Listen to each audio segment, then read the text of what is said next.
You're listening to an Airwave Media Podcast. Fargo, the new virtual assistant from Wells Fargo, makes banking faster and easier. Like this. Fargo, what's my checking account routing number? And this. Fargo, turn off my debit card.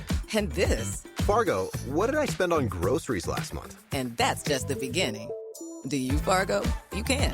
In the Wells Fargo mobile app. Learn more at wellsfargo.com/getfargo. Terms and conditions apply. Your mobile carrier's availability and message and data rates may apply. Wells Fargo Bank, N.A., member FDIC.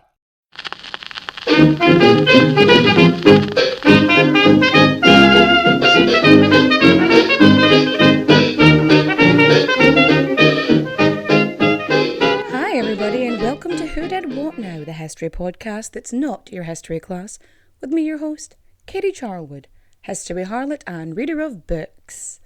Happy New Year everybody! It is a new year, it is 2023. Don't make resolutions, they're stupid. I mean, unless you need them. Like, some people, it works for. Me, it doesn't, because no, I've got ADHD. It just doesn't work for me.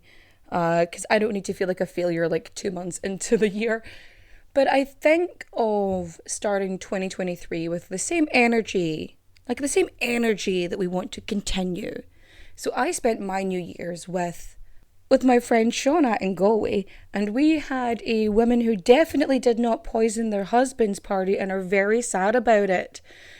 We had gowns, crowns, cowboy boots, lingerie. It was a very interesting party. We looked amazing, by the way. Check out the TikTok. We look fabulous. And it was a really good night.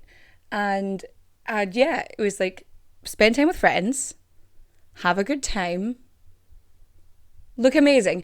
And that's what I would like to continue the year with. Yeah, everyone should own a crown. I don't care who you are, owning a crown is just fun. It's just a good time. And her greyhound Gozer is like the best dog in the world, and I will not hear any information to the contrary, thank you very much. No. He's a good boy, and he deserves all the treats and a new jumper because he's so cute and he deserves it. I've decided. But yeah, it was a really good, really fun time, really chill. We sang show tunes. It was a good time. And I think I want to bring that energy into 2023. And something I did for myself actually is personal moment. So I am trying to be more respectful of my own feelings this year and to show myself respect and to not settle for any more bullshit, bollocks or tomfuckery. No. I am so sick of the bar being on the floor and men bringing a fucking shovel. What? No, stop. And I just decided after, being left on red by someone when they were supposed to be organising when our next date would be. And being left on red for a day and a half, 2 days at a time before getting a response, I was like, you know what? No. I decided on New Year's Eve, after sending an objectively hilarious joke, which is, it's all fun and games until there's a giant penis in your bed. Because in Shauna's house, she had put this penis pillow in the bed. His name is Francois. I really want to make him a mustache because I think it would suit him. But he's this big, soft, cuddly, really cute penis. And I don't know if you've seen a penis, but they're not usually that adorable, but this one was. And so I sent a photo and I'm like, haha, and crickets, nothing. So I was like, you know what? Okay, well, this is enough. And so on New Year's Eve in the morning, I was like, no, I'm just gonna block them because I'm not gonna sit here and wait and have my New Year's Eve ruined because I'm waiting for them to message me back. When I can just have a good time with my friend and not sit there looking and waiting for messages. I'm done. I would much rather be single and alone than be in any kind of relationship, whether it's casual or very romantic or whatever, with someone who is not actively interested in me. Like, especially when it's like new and you're in the beginning, like they should be excited. Like if you're not excited to see someone and talk to someone in the beginning, you should not be involved with them in any way. That's a red flag. That's no. But I know what you're thinking. You're thinking, quit your jibber jabber. In fact you, I will. But first, we've got to get our source on. Our sources are Cleopatra, Beyond the Myth by Michel Chauveau. Cleopatra, Last Queen of Egypt by Joyce Tilsley. Cleopatra, The Life and Death of a Pharaoh by Edith Flammarion. Cleopatra by Jack Lindsay. Cleopatra, A Study in Politics and Propaganda by Hans Volkmann.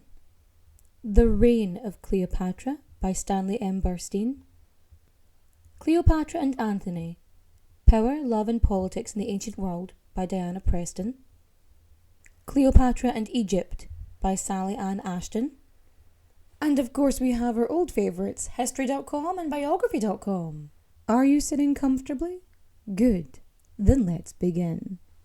So before we even get into the story of Cleopatra, there is so much going on. Like, what I always found really fascinating about her is the fact that she has been misconstrued and misrepresented, like, throughout history. Like, she was slandered in life, and then that misinformation spread into death, which, you know, how much did men in power dislike this woman that they felt the need to destroy her reputation in life and death? Like, that's something. That is definitely something. And for so long, we were told of Cleopatra's, like, beauty and wiles and all that stuff. And a lot of it is absolute bollocks. But I am getting ahead of myself. So let's talk about Cleopatra, or Cleopatra VII, if you want to get fancy about it. Cleopatra VII Philopator was born in 69 BCE. We have a year, which good because the Egyptians were very good at keeping records, so that's handy. Month, whatever, we don't have, but we have a year, so that's something. Let's just appreciate that for a moment. So Cleopatra, her name means, well, Cleopatra, the father beloved. So when she was born, I mean, the fact that she had functioning lungs is a fucking miracle, because her family tree was more like a wreath. You see, even though, like, in general, sort of Greek society and Roman society really looked down on this practice, the Ptolemies, they would often marry, like, brother and sister, cousins and whatnot, the original Lannisters, if you will. So they would marry each other off, and it was just seen as a way of, for them it was like keeping the blood pure. But I don't know if you've ever seen King Charles of Habsburg. It's not good. Usually that amount of, I'm gonna say, inbreeding does not turn out well. Also, in addition, furthermore, I'm going to apologise now for the repeating of names, because there's a lot of naming after each other. Like, there's so many Ptolemies and Cleopatras, and it just continues. So you're just going to have to hopefully follow along with this. So by the time Cleopatra's born, she already has an older sister, Bernice. And somewhere after Cleopatra being born, her mother, also known as Cleopatra, she just disappears. There's no, like, information, like, from records. She just kind of goes. And then in her absence, 3 more siblings are born. So her dad, Ptolemy, has 3 more kids, 2 boys and a girl. So her half-siblings, Ptolemy Jr., and Arsinoe. So the Ptolemaic regime, I keep calling the regime, the reign, the line, they're like the last big dynasty to rule Egypt. But they're not Egyptian. Like, Cleopatra's not Egyptian. She's Greek. She's Macedonian. And it's all because of Alexander the Great. He had this, like, dude, Ptolemy the Saviour, who was, like, his bestie. And he gave him, basically, rule of Egypt. So they're always crowned in Egypt, but they tended to live in Alexandria. What a surprise. So they would live in Alexandria and they would just kind of rule Egypt from there. And they spoke Greek and they were just very Greek, really. They didn't too much connect with sort of the Egyptian people too much. Not really. They just kind of ruled them. So as it turns out, Ptolemy Senior, he's not beloved by the people. He's kind of an ineffective leader and things are not going well for him. And in, what was it, like, I think it was 59 BCE, he basically gets kicked out of Egypt. So he is struggling to rule throughout Cleopatra's childhood. And so she's in Alexandria, where the Library of Alexandria is, and she has a tutor, Philostratus, and he is teaching her all of this shit. He is teaching her to rule, and she's also learning, she's very much a very Greek education, but she also learns like a bunch of languages.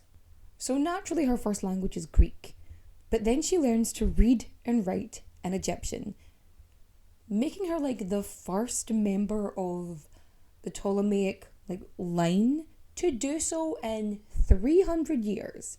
So like for 3 centuries, not one ruler of Egypt spoke Egyptian. So she becomes fluent in Egyptian, Greek, Arabic, Ethiopian, Troglodyte, Hebrew, Syrian, Median, Latin, and Parthian. Like, she learns a fuck ton of language. She is a polyglot. So she learns all this stuff. Because she is a smart cookie. She watches everything and she learns. And by the time she's a teenager, like, things aren't going too well for her father. And there's a wee bit of a coup. And her sister Bernice and Cleopatra Tryphena, I think. It was definitely a Cleopatra, I don't know which one. It could be their mother, maybe? It's a bit muddy. Like, this information's kind of wishy-washy, but there was a Cleopatra, probably a mother, helped get Bernice onto the throne, and Ptolemy and Cleopatra VII, they're forced to flee. So we know it had to be Cleopatra who was with him because it said he took his daughter. And Bernice is on the throne. Arsinoe is like a wee girl at this point. And Cleopatra is the only one whose age fits in this. So he is exiled and he's going from pillar to post, trying to get support to retake his throne. And for a long time this doesn't happen. But then Cleopatra and Bernice's mother dies under mysterious circumstances, leaving Bernice to be the sole ruler. She sends diplomats to Rome just to kind of fight for her cause, And her father, Ptolemy XII, decides he wants to just kill them. And he does. He kills her ambassadors. This does not go down well. That being said, luckily for Ptolemy, he had some Roman backers with a good bit of cash who decided to finance, some Roman soldiers going in, fighting Bernice's army, and restoring Ptolemy to power. So when he comes in, retakes the throne, has Bernice and all of her supporters executed, and at this point, yes, his wife is dead, as he makes Cleopatra his co-regent. So from the age of 14, she is ruling alongside her father. Now, In 51 BCE, Ptolemy XII passes away. He dies. And whatever way his will is put together is it puts Ptolemy XIII, her younger brother who's like 13 or something, puts him and Cleopatra as co-rulers. Now, as again, the Ptolemies, they used to marry each other. Now, we don't actually have any evidence that they did marry. I mean, it would have been strange for them not to. So, if it didn't happen, then, yeah. That would have been a very clear sign from Cleopatra herself. But they're ruling together, and within a couple months of them ruling together, his name starts getting dropped from like official documents, making it very, very clear that Cleopatra was not intent on sharing power with her teenage brother. I mean, she's already been ruling for 4 years, and then this teenage boy, she's told is her, not only her equal, but she's actually supposed to be subordinate. Like, he's supposed to be the big I am, and she's supposed to follow his lead, when he is a child who has not been like involved in any of this, whereas she has actually been ruling for so long. And like, yeah, within a couple months she just starts removing his shit. Wait, no, he's not 13 yet, he's 10. He's 10. She has to rule alongside her 10-year-old brother, so literal child, actual child, and what the actual fuck nonsense is this bullshit? Like, no. So, Cleopatra, she really leans into the Egyptian sides of things. So when it comes to being crowned, like, she does everything in a very Egyptian way. She brings the bull's head up to the hill. She does everything in a very traditionally Egyptian way, which the Greeks were not too happy about. They thought it was kind of weird. But, you know, she knew she was ruling a certain people, and she wanted to represent them properly, and she wanted their support. Like, another thing she did is she leaned into the religion and mythology of Egypt, where she, like, pharaohs were meant to be like, you know, the divine right of kings and the representation of gods in the earth, like a living god, really. And so she positioned herself as the reincarnation of the goddess Isis, which is really fucking smart. Like, she is leaning into all the ways in which she, you know, is as a leader, you know, why she should be followed and respected. And it's so clever. But unfortunately for Cleopatra, in this first year that she's ruling, is there are famines and floods. Like, the weather's not good, the crops aren't doing well, so things are looking bad for her. And then, you know, the Syrians and the Romans are having like a tiffle, and she sides with the Syrians, so the Romans are just pissed at her already. And this leads to them taking Ptolemy's side with his supporters and Arsinoe, and they get Cleopatra just ousted. She gets exiled from Egypt. Now, Cleopatra is not a fool. But of course, Cleopatra is not going to take this lying down. So she, you know, goes around, she drums up mercenaries, she gets an army, and she goes to battle with her brother's armies. So there's effectively a civil war happening in Egypt. And this first battle, she loses.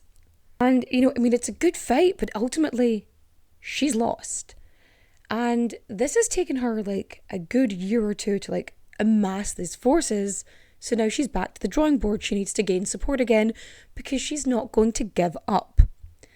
So by the time Ptolemy is 13, he's happy as Larry sitting on the throne of Egypt. Unfortunately for him is that she isn't stopping. So she's got more of an army. There's sort of infighting going on. And meanwhile, Julius Caesar and Pompey are having this conflict, and it leads them into Egypt. And while they're in Egypt, And remember Ptolemy? Yeah, he's atop the throne in Egypt, a 13-year-old ruling a country. And he rules it with the same maturity and level-headedness that one would expect a hormonal teenager to do. He gets a bit sneaky and has Pompey executed. And then, to prove to Julius Caesar that Egypt was not protecting him, he delivers Pompey's head. Now, to Julius Caesar, this is a massive affront to Rome. This is a Roman citizen and you fucking beheaded him? What the actual fuck? Also, meanwhile this is happening, Cleopatra learned that Julius Caesar, it was a known secret, right? That he had a thing for royal women. And this is where the carpet myth comes from. So there's 3 versions of this story. The first one, Cleopatra is smuggled inside Julius Caesar's, whatever, hut, palace, whatever the fuck he's in. She's smuggled in a carpet. The second story is that she's smuggled in a sack, and once the sack is opened, she's in just all of this gorgeous regalia. And the third story is she just arranged a meeting. She arranged a diplomatic meeting with Julius Caesar, but when he showed up, she made sure that she was dressed to the nines and looked like absolute fucking royalty. And she pleaded with Julius Caesar to help her get her country back and fight her brother. And he was like, can y'all not just make a truce? This is an internal issue and you really need to resolve this. I'm not involved. And then when he receives, the decapitated head of his one-time friend, he decides, no, he's gonna side with Cleopatra on this one. So there's this battle. There's this battle with Ptolemy and his army. And at one point, Julius Caesar is defeated in this little battle, and he has to take off his cloak and everything else and his gear and jump into the river. So the purple cloak is very much what the royal Romans wore, effectively. And Arsinoe, who's 14, 15 at this point, she's pretty young, is she snatches the fucking cloak and she waves it back at Caesar as in a big fuck you. Yeah. Yeah. So, because she took the side of Ptolemy. In the end, Ptolemy gets drowned in the River Nile. Bye-bye, Ptolemy. And Cleopatra takes her place on the throne. This time alongside her even younger brother, Ptolemy the 14th. Now to get the ick. Time to remember that Julius Caesar at this point was 52 years old and Cleopatra was 21. So while she's on the throne of Egypt, they become lovers and she gives birth to Ptolemy the 15th Caesar. And he's nicknamed Caesarion. So she is forever claiming that he is Caesar's son. And Caesar basically does not confirm that. So his current wife, I think is his third wife, they don't have any children together. So whether it was a respect thing or what, but everybody knew that they were together, that they were an item. But anyway, Cleopatra tries to convince Caesar to name Caesarion his heir, his official heir. He does not do that. He's got one daughter, I think, from his first marriage. He's got her, but he ends up naming his nephew Octavian, also known as Augustus, as his successor. And Cleopatra isn't happy about this, but she knows when to pick her battles. All the while, she is making these public declarations that, Caesarion is Caesar's son. And he is silent. Julius Caesar, he doesn't, confirm nor deny. He just doesn't mention it. But she's going, yep, that's his son, it's him. Yep, look, Caesar, little Caesar, there you go. And like the weird thing is they don't exactly hide their relationship.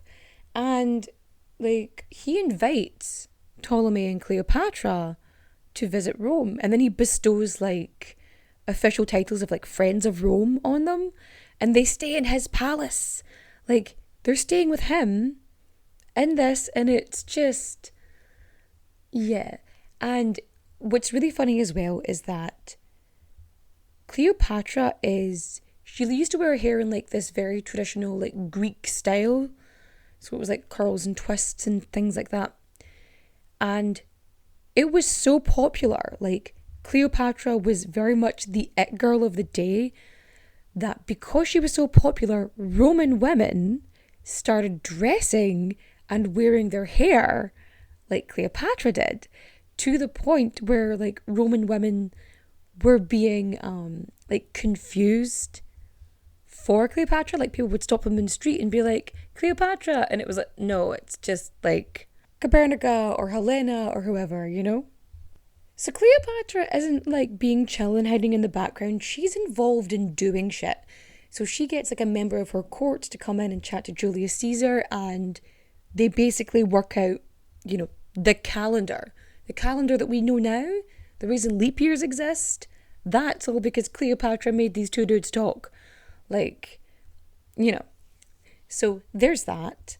And while she's there, Julius Caesar, even though again he's not like declaring anything like audibly, he ends up, he gets a golden statue of Cleopatra put in a temple of Venus. Now this pissed people off.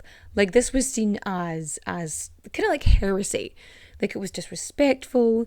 You know, not only had he put a statue of this woman, like this Egyptian Greek woman, in their temple, what he had done is he had inadvertently, or maybe advertently, him's to say, he had linked, you know, not only Cleopatra to Venus, but Venus to the goddess Isis.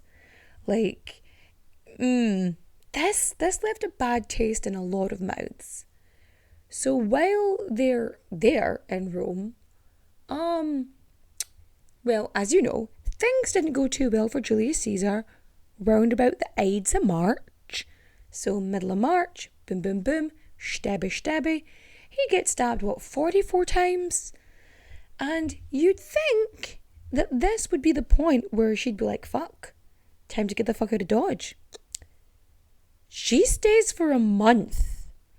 Like, she doesn't leave till mid-April. She stays in Rome. Her lover and supporter has been murdered by the very people who were supposed to support him. You'd think she'd fuck off, like get the hell out of Dodge. But she goes, no, fuck this for a game of soldiers. And what does she do? She tries to get Caesarion named as Caesar's heir. Like, she's working on this. She is proper stage momming it. She was going down to the ground. But unfortunately, because his will stated that it was going to be Octavian it was. So when he arrives in Italy, Octavian, the very day that Octavian arrives in Italy is the very day that Cleopatra nopes out of there and gets back to Egypt. Like, nope, out she goes. So there she is with Ptolemy the 14th, and they're co-ruling Egypt, and then, oh, what do you know, he's been poisoned. Oh, dearie me. So that's him out the way. Like, here's the thing about the Ptolemaic, line regime anyway, is that it's basically a game of fuck, marry, kill, except, it's not a game and it's with your family. Being a part of a royal family might seem enticing, but more often than not, it comes at the expense of everything else, like your freedom, your privacy, and sometimes even your head. Wondery's new podcast, Even the Royals, pulls back the curtain on royal families, past and present, from all over the world, to show you the darker side of what it means to be royalty. From icons like Grace Kelly, Oscar-winning actress turned Princess of Monaco, who the world saw as the ultimate good girl. She mastered playing a happy wife and mother, but beneath it all, she was desperately lonely. Grace spent her whole life working towards perfection, and it ultimately cost her her happiness. Or King Ludwig II from Bavaria. He was only 18 when his father died, leaving the crown to him and a duty to rule that he never wanted. He refused to lead, and used the funds from the royal treasury to further his extreme love of opera. But this choice eventually cost him the crown and his life. Follow Even the Royals on the Wondery app or wherever you get your podcasts. You can binge Even the Royals ad-free right now on Wondery Plus. Fargo, the new virtual assistant from Wells Fargo, makes banking faster and easier. Like this. Fargo, what's my checking account routing number? And this. Fargo, turn off my debit card. And this. Fargo, what did I spend on groceries last month? And that's just the beginning. Do you, Fargo? You can in the Wells Fargo mobile app. Learn more at wellsfargo.com/getfargo. Terms and conditions apply. Your mobile carrier's availability and message and data rates may apply. Wells Fargo Bank, N.A., member FDIC. Ugh. So they're doing this anyway. He dies. He's murdered. Off he goes. She poisoned him. Whoops. And next thing you know, she's supposed to have a male co-ruler. So what does she do? She elevates her son to become co-ruler. So her and Caesarion are co-regents of Egypt. Meanwhile in Rome, so Octavian, Mark Antony, and Marcus Aemilius Lepidus, I've probably fucked up that name. Anyway, they formed the second triumvirate in 43 BCE. And so effectively they're all elected for these 5-year terms to restore order to the Roman Republic and to bring Caesar's assassins to justice. So Cleopatra, she's in Egypt and she starts getting messages from like Gaius Cassius Longinus, who was one of the people who fucking assassinated Julius Caesar, and Dolabella, who is this Caesarian loyalist, effectively. So they both ask her for aid and help, and so she goes to Gaius, like she writes a letter saying, oh, there's too many internal conflicts in Egypt right now, I couldn't possibly help, while sending like all of the military that Caesar had left in Egypt. She had sent them on, to Dolabella. Unfortunately, they're captured in Palestine by Cassius. Then, to add insult to injury, her governor of Cyprus defects and goes to Cassius. And Cleopatra being Cleopatra, she personally takes her own naval fleet to Greece to help Octavian and Mark Antony fight this bastard, right? But there's like this storm in the Mediterranean and everything is just, her fleet is just so badly damaged that she's too late to come and help the fighting. But by the next year, like Mark Antony, he defeats Gaius. Like he wins. In the Battle of Philippi? Someone will correct me. He defeats the forces of like Caesar's assassins. And this leads Brutus and Gaius to both commit suicide. So after, all this blows over and Mark Antony sets himself up, he invites Cleopatra to join him to visit. And she's like, no, I'm okay, thanks. Like straight away, just, I'm fine. Even though he's effectively got control over half of like the Roman Empire. And Octavian's got the other half. And like Lepidus, he's just got like this tiny sliver. So when he sets himself up, he invites Cleopatra over, she rebuffs him, and then he sends like a special envoy. And then she thinks, it's almost as if after receiving the information that he had such great power and control, she thought it might be worthwhile to meet with him. Who'd have thunk it? It's almost as if aligning herself with people in power was something that she knew to do. So Mark Antony wanted her to meet him at Tarsus so that she could officially clear her name.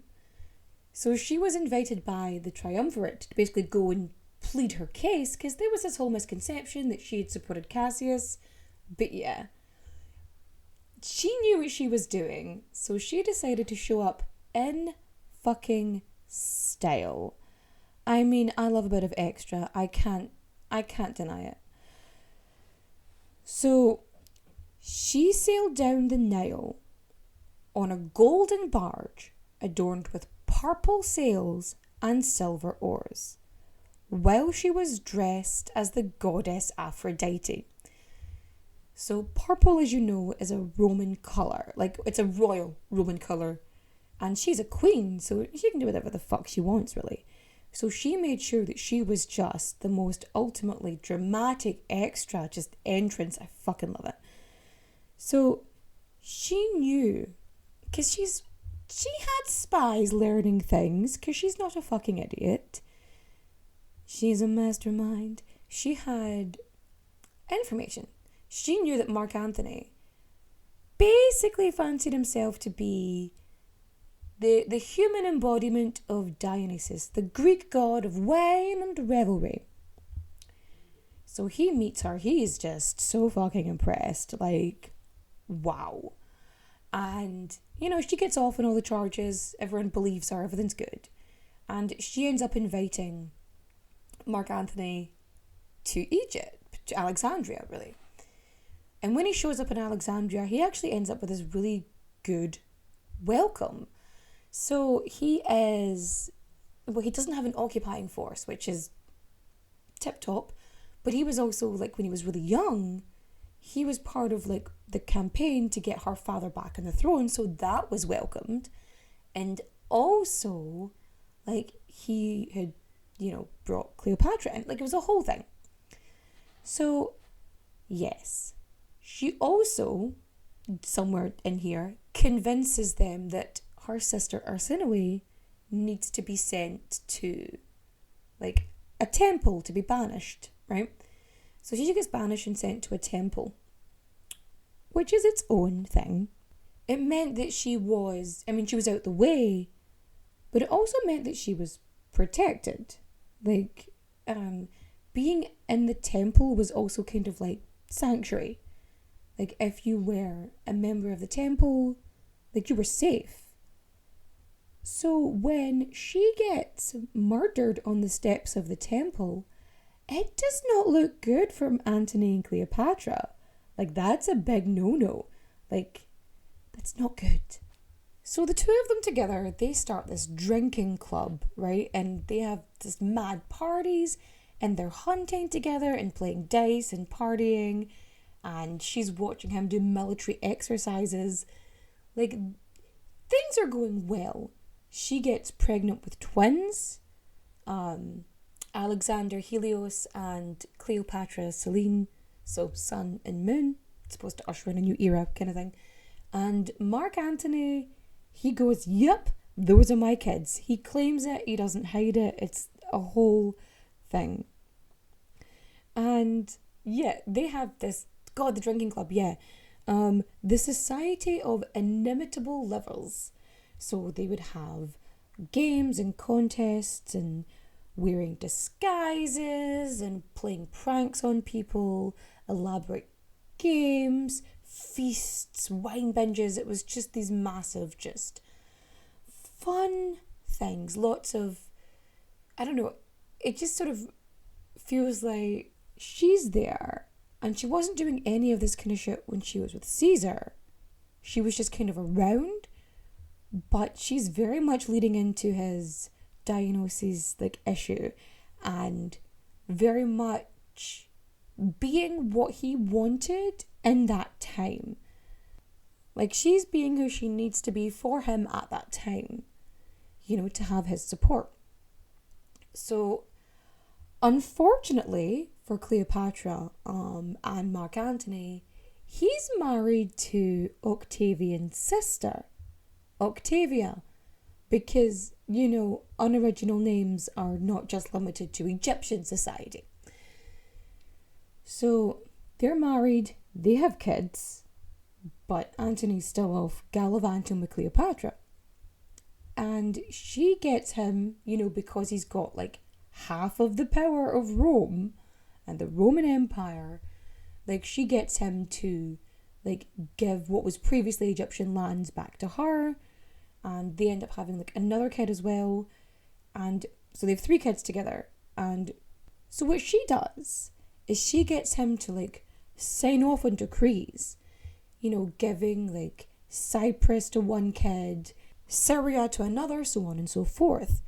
Like, they get married in this Egyptian ceremony, even though he already has a Roman wife in Rome. It's one of those things where it's like legitimate in one way and illegitimate in another. But yeah, so there's this going on. Meanwhile, Octavian, he's trying to like gain power himself. Like, he's really unhappy with Mark Antony, and he starts this propaganda campaign against Cleopatra. So he continuously promotes this is a foreign queen, and she's been given rule, she's been given power, she is tainting like the men of Rome. It's like she destroyed Julius Caesar, she's luring Mark Antony and bewitching him with her wiles and witchcraft. Ooh, spooky, spooky, spooky. Because she's the big whore with magic vagina or something. Because of course, she cannot be an intelligent, witty, erudite, just smart fucking woman who knows how to, I don't know, maybe she was really good at manipulation. That doesn't mean she was a slut. Like, it's just continuous. Like, she went to countries without an interpreter because she spoke all their fucking languages. And so she'd always have the upper hand. She always aligned herself with the more powerful men who were ruling, So basically shit goes bad for Mark Antony, and he has to, well, how do I put this? He needs troops. So Octavian sends his sister, Mark Antony's wife, Octavia, with 2,000 troops to show up to give to Mark Antony so that he can, do what he needs to do. But it was meant to be like a really embarrassing thing, like, look how he has treated his poor wife back home. But what's funny about this is that Octavia never leaves Mark Antony's household. Like, she's within her rights, because the way that Octavian had promoted this, the way that he had put it out there, like, she was a woman whose life has been destroyed by this foreign whore, effectively. And, Rome would have been on her side. But she didn't leave the household. She didn't want to leave the household. I don't know why. But, like, it seems like she was pretty okay with him not being around. Maybe let's face it, he does seem like a pretty immature guy, pretty dramatic. And she seems to be okay with him not being, in the vicinity. Maybe she's like, yeah, okay, Cleopatra, you have him, it's fine, yay. Plus, her brother is, another part of the triumvirate. So, like, it's fine. It's not as if she doesn't have power or access to it. And, like, the only reason that Mark Antony and Octavia got married, it was supposed to be this sort of agreement to help settle the rule of Rome. So maybe she wasn't even into the marriage. She was like, fine, I guess. Because they got married after the twins were born. So, maybe she just wasn't into it. Maybe she just wasn't that into him, which would be really funny. So yes, Octavian is pissed because, not only have you got the fact that his sister's husband is, spending time with a foreign queen, but they also did this, big celebration called the Donations of Alexandria. And they signed this thing, and it's the intention to rule the civilized world. So, like, again, this is where they split everything off. This kid will get this kid will get that. And so he's like, oh no, he's giving Roman land to this foreign woman. Gobble, gobble, gobble, gobble, gobble. And he like does this whole thing about how they want to move the capital of Rome to Alexandria. It's like, they're gonna take everything from us. Ugh, dirty foreigners. Where have we heard this before? But Egypt at this point is like flourishing under Cleopatra's rule. So like when Mark Antony, when he wanted to like go to war and shit, he would come back to her for money. And she's like, yeah, okay, but give me shit first. So she would get him to send legal things and she would finance stuff. And, you know, she was kind of like a sugar mummy, I think, to Mark Antony for a bit. She partied with him. She paid for him to go and fight the Parthians and stuff. You know, sugar mummy stuff. Oh, that's right. Mark Antony is a dramatic little bitch and a sugar baby.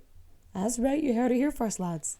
Anywho, in order to, like, convince, you know, Rome that Cleopatra was the fucking enemy, he gets the copy of Mark Antony's will. Because he's gone back and he's, you know, he wants to get divorced from Octavia. It's been a whole thing. And this is just the spark, which is perfect for Octavian. So he goes into the Temple of Vestal Virgins and takes the will, which is, again, not a thing you're supposed to do. It's meant to be like a big no-no. And so he gets that and he reads the will, and it basically says that Caesarion is Caesar's heir, not Octavian, and that the donations of Alexandria were like all above board, and that Mark Antony wanted to be buried in Egypt next to Cleopatra instead of Rome. So all of this together basically just fueled the propaganda machine, and it fucking worked. And Rome, the Roman Senate, declares war on Cleopatra. So 31 BCE, the Battle of Actium. It's this naval battle. It's off the west coast of Greece, really. And Cleopatra and Mark Antony are both there. Like, a bunch of Roman generals, they were like, listen, you know, a lot of Rome feel like you're defecting, so probably best not to have Cleopatra there. Plus, she could easily better defend Egypt from fucking Egypt. And Cleopatra demands to be there. She demands to be seen. She's not going to be put on the sidelines. And Mark Antony obviously isn't going to go against her because she's the one who brought like several hundred fucking ships to the fleet. He's not fucking with that. So upon seeing her there, a bunch of Romans just, they fucking leave. They're defect to the other side. They're gone. And Cleopatra and Antony have like a bigger fleet, but like not everyone is as well trained as like the Romans, because they had like merchant vessels and all this shit. Like, because Cleopatra is a very good orator. She was very good at convincing people to do things. So, you know, even though there's more of them, when you're against somebody who's like incredibly better trained than you, surprisingly enough, things do not go well. So they fucking lose, and Antony and Cleopatra just flee for Egypt. Out of the way, adios, au revoir, bye-bye. But as they're leaving, so he like gets on her fucking ship, and he doesn't speak to her for 3 days. Like, he's pouting. Like, her ladies in waiting have to come and like urge him to speak to her, when it's like, they kept trying to push her out of the battle, and she kept trying to protect Egypt, and it was a whole, it was just a consistent just clash. So he's pouting, they don't speak for ages, and then when they get to Egypt, they go their separate ways. He goes one, she goes the other. Like, he goes off to Cyrene to try and like get more troops, and she goes on to the harbour in Alexandria, basically to kind of imply that, you know, they're doing well, that they're winning battles, because she doesn't want like a drop in morale, and she doesn't want any excuse for rebellion, because remember, she already saw her like father be exiled and her sister get overthrown, and, you know, several family members get murdered, so she knows to be careful. So Mark Antony, he's headed to Cyrene. Turns out the dude he left in charge ends up defecting to Octavian's side. And so Mark Antony, on hearing this, almost commits suicide, but doesn't. Like, almost. Well, people are trying to convince him to, just betray Cleopatra and go back to Octavian. Meanwhile, Cleopatra is back in Egypt, and she's putting everything in place, basically to declare, Caesarion the ruler of Egypt, the next ruler. She is getting everything in place for her son, to make sure that everything is going to go well for him. Probably because she realised that the very dramatic man is probably, maybe just a teeny weeny itsy bitsy bit of a liability, So Cleopatra's plan was to just abdicate. She was going to relinquish the throne, give it to Caesarion, and then she would just fuck off to somewhere in the Mediterranean. Because it's not as if she didn't have money and, the gift of the gab. She would have been okay. She was getting ready to just survive. She was getting ready to, all she always done throughout her whole life, survive. But over the next, 6 months to a year, her and Mark Antony are both, sending messages to Octavian. They're trying to negotiate, this whole thing. And Octavian only responds to Cleopatra, completely ignores Mark Antony. It's a little bit funny, actually. He'll deal with Cleopatra, because, she is the one with the real power here, because, he's beaten Mark Antony in so many ways that, he's not exactly that relevant. So, Cleopatra asks that, requests, shall we say, that her children inherit Egypt, and that Antony should be allowed to live in exile in Egypt. And she offers Octavian, money and treasure, and, sends him, all of these, amazingly expensive, rich, lavish gifts. She's trying to, cajole him a wee bit. And also then, when that isn't working, she's like, I will burn myself to death and all of my treasure, in this tomb that I have already constructed. Because here's the thing, Egyptians, basically built their tombs pretty quick during their lives usually, so that it was ready for them when they did pass. So Octavian sends a diplomat after she threatens to burn herself and all of her treasure and money, because obviously that's probably the more important thing. And he's got his diplomats there, and he tells her to kill Antony so that her life is spared. But then Antony finds out about it, and he has the diplomat fucking whipped and flogged and sent back to sent back to Octavian without a deal. Now, So Cleopatra is clearly trying to negotiate here and, finding out the best way to work with Octavian. And Mark Antony's like, fuck this, fuck you, kicking over chairs and shit. It's not the most diplomatic of ways, shall we say. Okay. Eventually, Octavian sees he's not getting anywhere, so he invades Egypt. And so he invades, and Mark Antony fights him, and so on and so forth. Eventually, Antony's defeated, and Octavian gets into Egypt.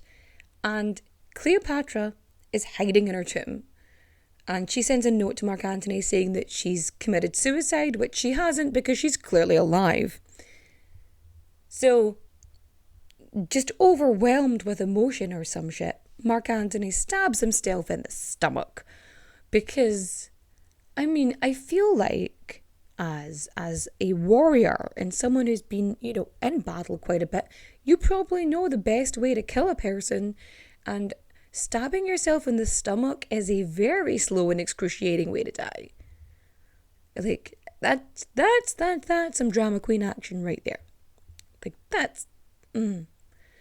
So he ends up being taken to the tomb where he's fucking bleeding out, and tells her, there's one person you can still, trust. You can trust this Gaius dude. Unfortunately, no, you fucking can't. Because what happens is Gaius comes in, grabs her by the hair, and drags her out of the tomb to Octavian.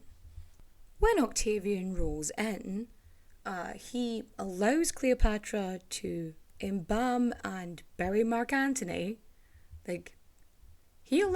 Why? Why would he give her permission to do things? And then she's kicking about in her tomb. I don't know if you've been in a tomb, but Egyptian tombs, and they're built with pressure. So they're effectively airtight. It's a very complicated scenario. They're very much airtight. You can't light a fire in them. There's no light coming in. Because if you light a fire, the place is full of smoke.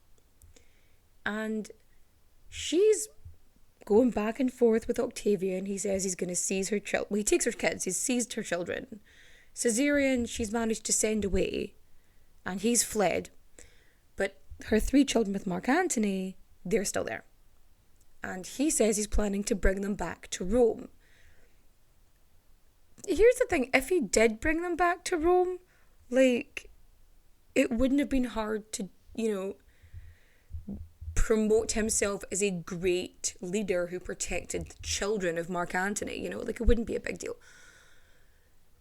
But, there's this whole thing about how he doesn't kill her, but then doesn't tell her what he's going to do with her. And then apparently, I distrust apparently, but apparently, some spy lets her know that he's planning to parade her in Rome, which, honestly, I don't think would have been an incredibly clever thing to do. Anyway, so Cleopatra is in this tomb, or she's in her palace. Now, here's the thing. It's always assumed she's in the tomb because she'd hidden in the tomb earlier. But there's no real proof as to whether she was in her tomb or in her palace when she died. Because if she's in her tomb, okay, the story is she's in the tomb, a basket of figs is brought into her, and in it is an asp. She puts the asp against her breast, it kills her, and then her maids take it and they kill them. A note has been sent to Octavian. By the time he gets there, the last maid is dying. Couple of fucking problems with this, as I am someone who's obsessed with poison and venom, okay? Listen, we all have our hobbies, okay? So, Cleopatra is, one way or another, really close to Octavian. They're either in the same building or they're in adjacent buildings. So you're talking somewhere between 3 and 8 minutes, probably, to get from one to the other. Logically thinking about the size of buildings and, the fact that he would have fucking rushed if she was to be a prize and she's killed herself, right? Because she kept threatening to burn herself. If her body is burned, how could anyone prove that it was her body that, to be paraded? So let's talk about the asp. When people think of an asp, it's generally portrayed as this skinny little, wibbly wobbly snake.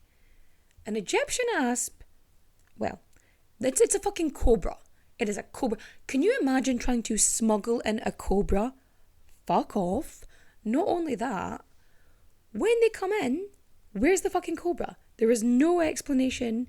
Nobody sees a cobra. Nobody sees any kind of snake. They just see marks on her body, right? Also, if you were bitten by a cobra, it's going to take you 6 hours to die. Now, it's going to be a slow death where your muscles will atrophy and then you will suffocate, So those maids watched this happen and then went, yup. So they would have also, you think that snake is going to patiently just bite all 3 of you one at a time? And you're telling me neither of these maidens were scared after, of getting fucking bitten. And, like, again, how could the last one just die when Octavian objectively has to be very close to them? Because he's not going to leave, because he's not going to lose this. Like, Octavian was negotiating with her for a fucking year before Mark Antony killed himself. And now he's killed himself. So, she is probably a smarter person to work with than anybody else. Could she have poisoned herself? Perhaps. She knew about poisons. She was very smart about poisons. Could have poisoned herself and her maids. But she probably would have poisoned the maids first. Like, logically. But also, all the information we have about Cleopatra's death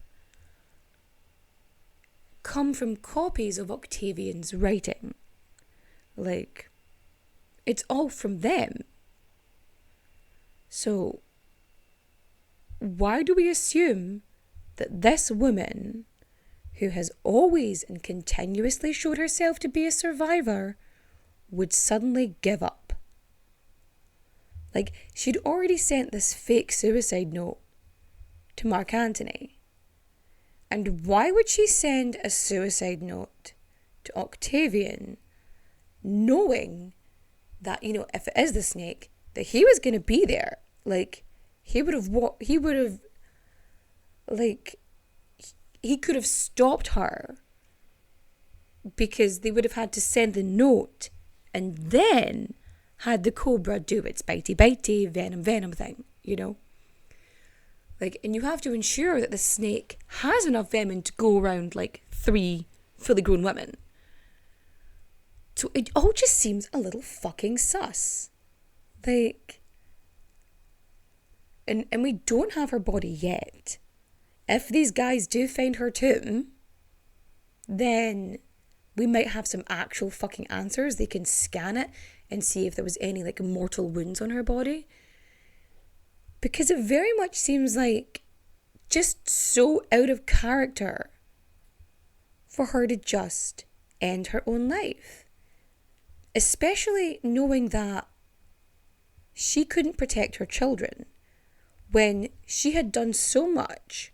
She'd put so much in place to ensure that they would be protected. They would have separate rules. They would have separate countries. Everything was done to ensure they were protected and supported and safe. She had made sure to send Caesarion away so that he would be protected. She was planning to give up her rule because she knew, what the public opinion of her was from Rome. And she had to protect Egypt, and she had to protect her children. But by killing herself, she puts all of them in danger. Like, it just doesn't fucking add up. And, like, it just doesn't add up. And in 30 BCE, in August, Cleopatra, the last great ruler of Egypt, dies. Pretty convinced she was murdered, or it was some kind of accidental death. Like, somebody lost their temper, they were trying to get, information out of her, something. And then, or God, she could have had, like, a brain embolism or something. It could have been anything. I just genuinely don't think a woman this determined to survive and to protect all of her kids would just end her own life and put everyone in danger. It just doesn't. I'm just saying. And, oh God. So Octavian then declares his name, his new name, his ruling name, Augustus, after the month in which he defeated Cleopatra by her dying. But For some reason, for somebody who didn't care about Cleopatra, didn't respect her, anything like that, he apparently allows her to be buried properly in the Egyptian way with Mark Antony. Like in her tomb with the necessary like treasures and valuables and everything, fucking Egyptian. Apparently he allows this to happen before like taking over the rule of Egypt. Also, Caesarion is, the ruler of Egypt for 18 days before he is unceremoniously murdered. And her children with Mark Antony are sent to Octavia, like his former wife. And the boys kind of mysteriously disappear from history. But Octavia arranges for Cleopatra Selene to get like wed to a great supporter of her brother. And, they have a pretty okay life, actually. Things work out pretty okay for her. But yeah, it's just, the boys just disappear. And so ends the story of Cleopatra, kind of. Because she'll be continuously slandered. Well, you can't slander the dead, but lied about and misinformation spread. Just continuously labelled as a harlot. When, shock, surprise, she was so much more if she was that. So, what have we learned today? The easiest thing to gain and the hardest thing to lose as a woman is a reputation. Boom. Doesn't matter if you're the ruler of, half of a fucking empire, you can still be a giant man baby. And that throughout history, men will always find a way to be shitty to women. Now that that's been said, recommendation time. I am going to recommend for listening. If you don't already listen to Murder Most Irish, you should be listening to Murder Most Irish. They're fucking fantastic. Go listen to them now. For watching, I'm going to recommend White Lotus. I'm kind of feeling it. I'm going to do a second recommendation, actually. Watch Glass Onion. If you haven't watched The Glass Onion, you're seriously depriving yourself of some murder mystery, dark comedy. Love it. Fantastic. Brilliant. And for reading, I'm going to recommend Richard Osman's The Thursday Murder Club. So, I haven't read the other two yet, but I've read that one and it's very good. Go read it. It's fun. It's sleuthy. It's good. You're going to love it. So, that being said, if you want to, it's the new year. We're moving on into whatever energy we want to put out there. So, if you are an artist who wants to do some kind of image portrait thing, I've had a few people message me about it, so I'll put it out here too. If you want to have a chat, if there's anything you want me to look into or any topic you want to recommend, you can email me. All the stuff's on my website. You can always DM me on Instagram is the easiest way to get a hold of me.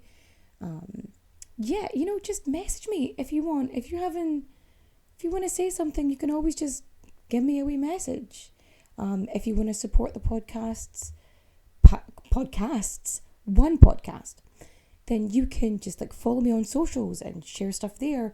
Share this episode with your friends. Rate and review 5 stars and say nice things about me. You can say what you want. It doesn't really matter. I mean, do I like it when I get compliments? Abso-fucking-lutely. Of course. Actually, sidebar before I leave. Someone was complaining that, again about my chest and how it's an issue because apparently I cannot be a historian and have a bosom. Sorry for having great facts and even greater tits. Whoops-a-daisy.